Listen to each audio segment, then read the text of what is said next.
The Brian Thomas Jr. situation has been a nightmare for fantasy owners. As a BTJ owner, I understand your pain, but let's look at what the data tells us through 3 weeks. On this chart, it appears that there is a lot going on, but it's quite simple. On the left-hand side, or the y-axis, we have yards per route run.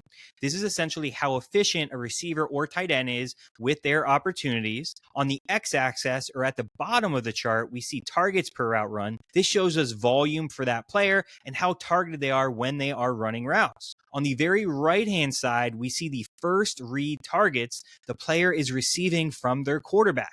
This is important because this is one of, if not the most valuable opportunities for fantasy production at the position.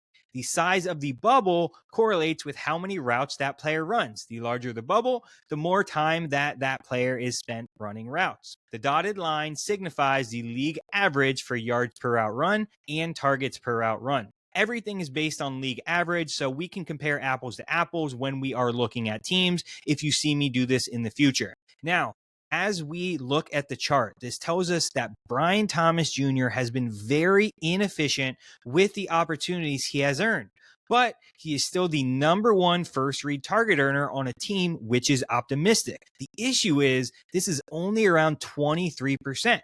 While 23% still it has the potential to put up wide receiver 1 numbers, he would need touchdowns to make that happen or become insanely more efficient with those opportunities. Either way, this is not the wide receiver 1 first read target share we looked for or thought when the season started.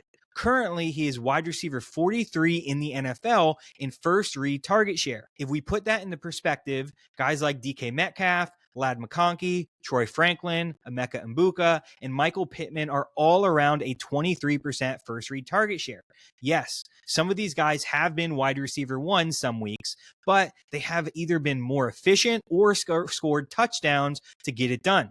I do think Brian Thomas Jr. will figure it out, but the data does not look great even if he starts to play better and becomes more efficient. In 2024, Brian Thomas Jr. was floating around a 30% first read target share and 2.56 yards per route run, which was top 20 in the NFL in both areas. On the other end of the spectrum, you probably noticed that there's one outlier on this chart, Parker Washington. He could be a sneaky waiver ad this week.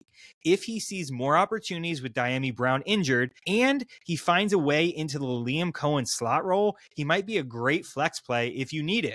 I don't believe Parker will take over Brian Thomas Jr., but if the wrist injury ends up being serious for BTJ, Washington might be the one to own in Jacksonville.